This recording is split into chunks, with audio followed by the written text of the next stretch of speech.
Good morning student, I am Rajan Jha, assistant professor, Marwari college, Ranchi. यह video है BA semester 2 के students के लिए CC3 पेपर मैक्रो इकोनॉमिक्स का। इसमें हम आज देखेंगे कि money demand and money supply. तो आप स्लाइड के माध्यम से देखेंगे किस तरीके से हम इसमें क्या क्या पढ़ेंगे। तो हम आज का जो है उसमें देखेंगे demand for money traditional approach क्या है, डिमांड फॉर मनी केन्सियन अप्रोच क्या है, supply of money and measures of supply of money. Measures of supply of money हम लोग यहाँ देखेंगे। अब देखते हैं नेक्स्ट स्लाइड से हम स्टार्ट करते हैं। Next slide, demand for money and traditional and Keynesian approach. यहाँ दो अप्रोच की हम चर्चा करेंगे। एक अप्रोच होगा आपका केन्सियन अप्रोच और एक पहला जो है ट्रेडिशनल अप्रोच है। तो ट्रेडिशनल अप्रोच जो है वह हमको दिखाता है कि demand for money is generated only for transaction motive. जो ट्रेडिशनल थियरिस्ट थे उनका मानना था कि जो मनी का डिमांड होता है वो सिर्फ लेन देन के पर्पज़ से होता है, उसके अलावा दूसरा मनी का कोई उपयोग उनके हिसाब से नहीं था। कि जो भी डिमांड फॉर मनी है, जो मनी का डिमांड किया जाता है वो ट्रांजैक्शन पर्पस से था। तो क्लासिकल अप्रोच था, ठीक है, उसको हम लोग क्लासिकल या ट्रेडिशनल अप्रोच बोलते हैं, जहाँ पे मनी का डिमांड का एक ही उद्देश्य था कि ट्रांजैक्शन मतलब गुड्स एंड सर्विस को परचेज करने के लिए और सेल एंड परचेज में ही मनी का इस्तेमाल को उन्होंने बतलाया। उसके अलावा दूसरा कोई कॉज नहीं, दूसरा कोई वर्क नहीं था। तो उसमें क्या था कि उसमें लिमिटेड यूज़ बतलाया गया। एक ही यूज आप देखें सिर्फ गुड्स एंड सर्विस को खरीदने के लिए, उसके अलावा दूसरा कोई अप्रोच का उसमें चर्चा नहीं किया गया। इसीलिए उसको हम लोग बोलते हैं कि according to this approach money has limited use. It can be used for only buy and sales of goods and services. सिर्फ गुड्स एंड सर्विस को खरीदने के लिए हम उसका इस्तेमाल करते हैं। अब आप देखिएगा कि केन्सियन अप्रोच, केन्सियन जो केन्स थे उन्होंने इसको बतलाया कि जो मनी है वो लिक्विडिटी प्रेफरेंस, इन्होंने बतलाया इनका जो थ्योरी है वो लिक्विडिटी प्रेफरेंस पे आधारित है, मतलब तरलता अधिमान पे, कि पब्लिक लिक्विडिटी प्रेफरेंस करती है। तो क्यों करती है? तो उन्होंने बताया है कि there are 3 motives for demand for money. Keynes के अनुसार डिमांड फॉर मनी जो है उसके 3 कारण हैं। पहला कारण है ट्रांजैक्शन मोटिव, दूसरा प्रिकॉशनरी मोटिव और तीसरा स्पेकुलेटिव मोटिव। नेक्स्ट स्लाइड में हम तीनों का डिटेल देखते हैं कि किस तरीके से ये तीनों मोटिव जो है हमारा वो काम करता है। तो इस स्लाइड में हम देख रहे हैं पहले ट्रांजैक्शन मोटिव। तो transaction motive, which amount of money people demand for the day to day transaction is called transaction motive. The main reason that people hold money to buy goods and services. And next, it is a function of income, higher the demand for money for transaction motive and vice versa. मतलब transaction motive का मतलब क्या हुआ कि वह मुद्रा की मात्रा जो public day to day transaction के लिए अपने पास रखती है या उसका डिमांड करती है वह कहलाता है ट्रांजैक्शन मोटिव। इसमें क्या है कि लोग रोज़ जो गुड्स एंड सर्विसेज को खरीदते हैं उसके लिए लोग मनी को रखते हैं। सबसे मेन कारण उसका यही है, मनी के डिमांड का।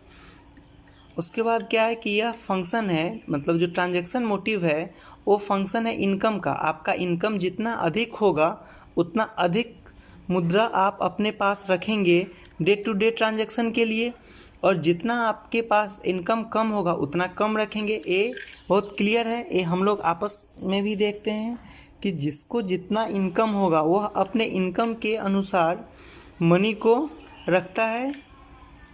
ज़्यादा इनकम वाले लोग ज़्यादा ट्रांजैक्शन करते हैं तो उनको ज़्यादा ट्रांजैक्शन मोटिव से मनी रखना है। कम इनकम वाले लोग कम मनी को रखते हैं क्योंकि उनका ट्रांजैक्शन कम है, डे टू डे ट्रांजेक्शन वो कम करते हैं, कम गुड्स एंड सर्विस का डिमांड करते हैं, इसलिए उनका मनी का भी डिमांड उनका लिमिटेड है।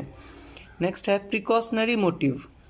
Precautionary motive, which amount of money people demand in case of emergency and for unforeseen circumstances is called precautionary motive.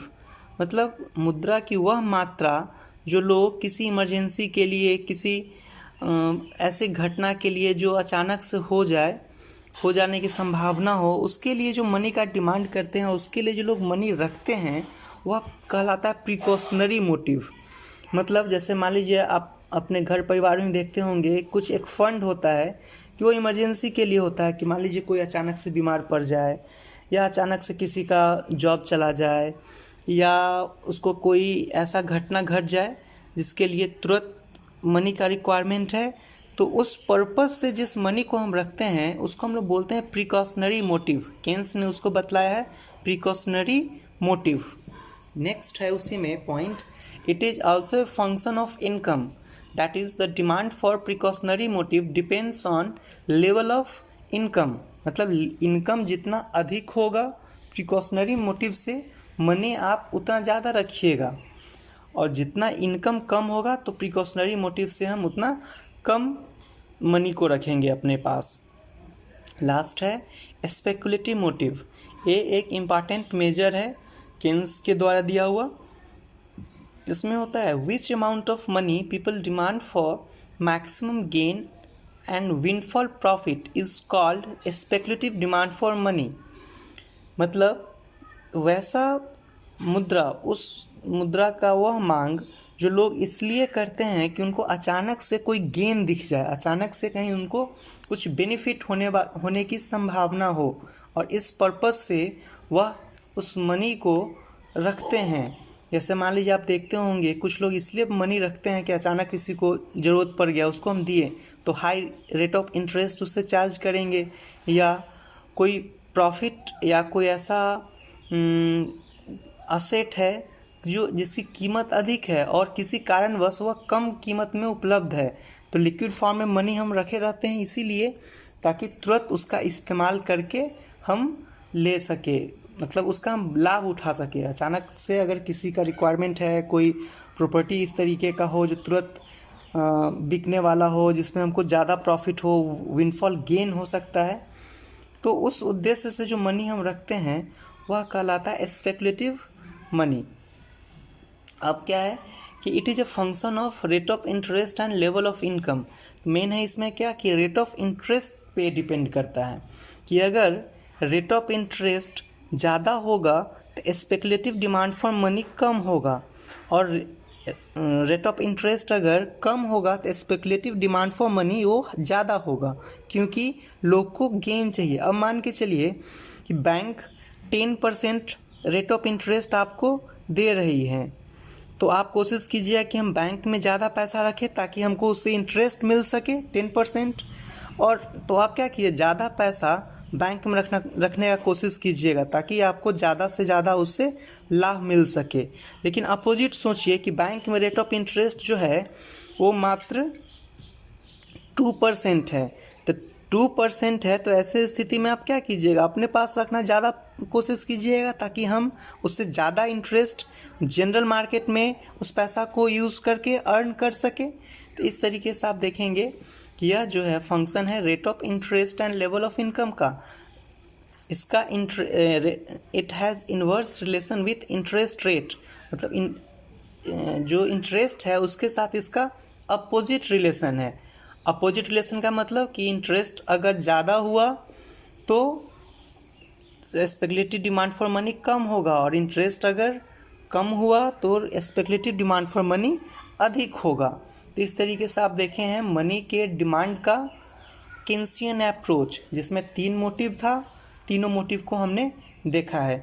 अब हम लोग नेक्स्ट स्लाइड में देख रहे हैं सप्लाई ऑफ मनी को। तो सप्लाई ऑफ मनी जो है हमारा वो है the supply of money means total stock of money in circulation which is held by public at any particular point of time. मतलब किसी एक पर्टिकुलर पॉइंट ऑफ टाइम में जो टोटल स्टॉक ऑफ मनी है सर्कुलेशन में, लोगों के पास circulation में जो है मनी किसी एक पर्टिकुलर टाइम पर, वही मनी का सप्लाई है। तो सप्लाई ऑफ मनी के बारे में कहा जाता है कि it is an institutional phenomena. मतलब जो सप्लाई ऑफ मनी है वो इंस्टीट्यूशनल फिनोमेना का अर्थ होता है कि यह संस्थागत सिस्टम है, संस्थागत रूप से यह काम करती है। इसमें जनरल पब्लिक का कोई हस्तक्षेप नहीं होता है, जनरल पब्लिक का मनी सप्लाई में कोई रोल नहीं होता है। यह क्या है, मतलब इंस्टीट्यूशनल है।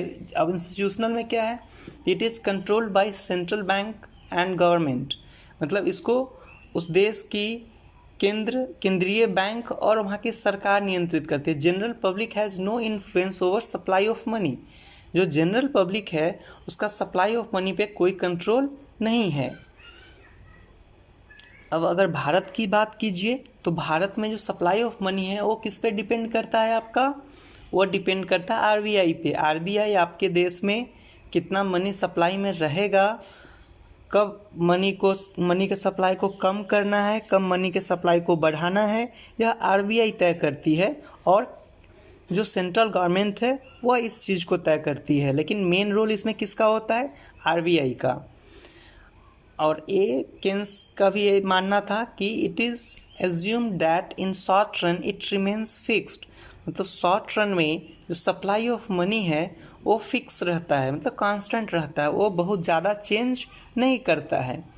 तो ये सप्लाई ऑफ मनी है। अब नेक्स्ट स्लाइड में आप देखिएगा किस तरीके से measures of supply of money को हम दिखाए हैं। तो measures of supply of money जो है आपका, वह दिखाता है कि मनी सप्लाई को कैसे मापेंगे, जो मनी का सप्लाई है इकोनॉमी में उसको कैसे मापा जाएगा।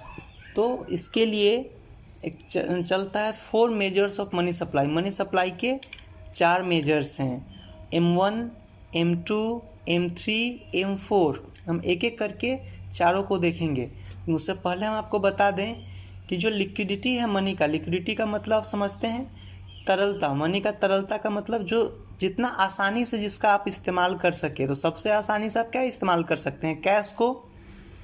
तो कैश को क्या बोला, सबसे लिक्विड मनी क्या है आपका, कैश करेंसी जो है वो क्या है, सबसे लिक्विड मनी है, उसको सबसे आसानी से आप यूज़ कर सकते हैं। उसके बाद जो आपका डिमांड डिपॉजिट है, मतलब वैसा अकाउंट जिसमें आप जितना का चेक दे देंगे उतना पेमेंट हो जाए आपके अकाउंट से, तो वह कहलाएगा। तो ये सबसे लिक्विड फॉर्म होगा।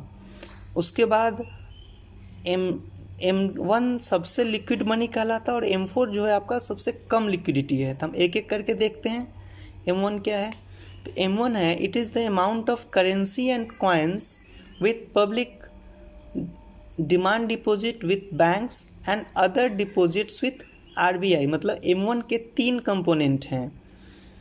तो इस तरह से हम लिखे हैं, इसीलिए इसको कहा भी जाता है जो सबसे लिक्विड मनी होता है वो नैरो मनी कहलाता है।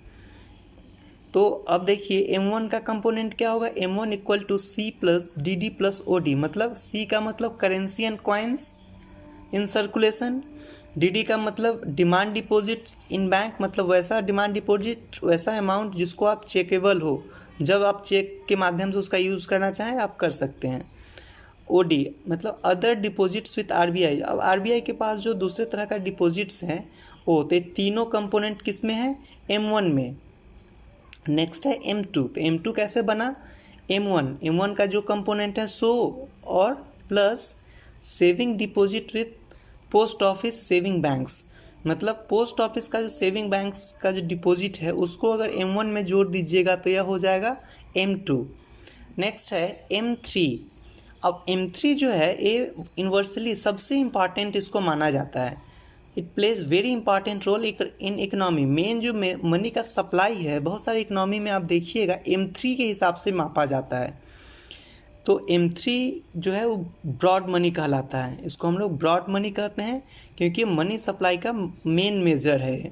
तो M3 क्यों मेन है सो जान लीजिए। तो M3 को हम डिनोट करते हैं M3 equal to M1 plus time deposits with bank.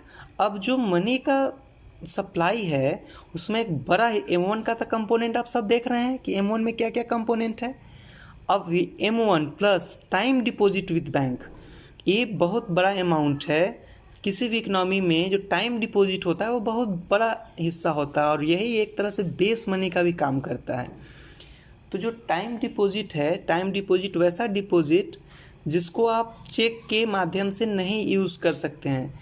जैसे आप जो एफडी करते हैं बैंक में, वो क्या होता है, वो कंपोनेंट है टाइम डिपॉजिट का, मतलब उसको आप चेक के माध्यम से नहीं निकाल सकते हैं और आसानी से उसका उपयोग आप नहीं कर सकते हैं। तो यह टाइम डिपॉजिट है और इकनॉमी का एक बड़ा हिस्सा जो है इकनॉमी का मनी का, वो टाइम डिपॉजिट के फॉर्म में बैंक्स के पास है। इसीलिए जब M1 में टाइम डिपॉजिट जुड़ जाता है तो M3 हो जाता है। इस तरह से ब्रॉड मनी है। उसके बाद M4, हालांकि M4 जो है वो बहुत सिग्निफिकेंट नहीं है, क्योंकि उसमें क्या है कि M3 plus total deposit with post office, उसमें NSC नेशनल सेविंग सर्टिफिकेट्स को हटा दिया जाता है। इस तरीके से क्या देखेंगे कि M3 plus total deposit with post office, मतलब पोस्ट ऑफिस के पास जो टोटल डिपॉजिट है उसको इसमें रखे हुए हैं।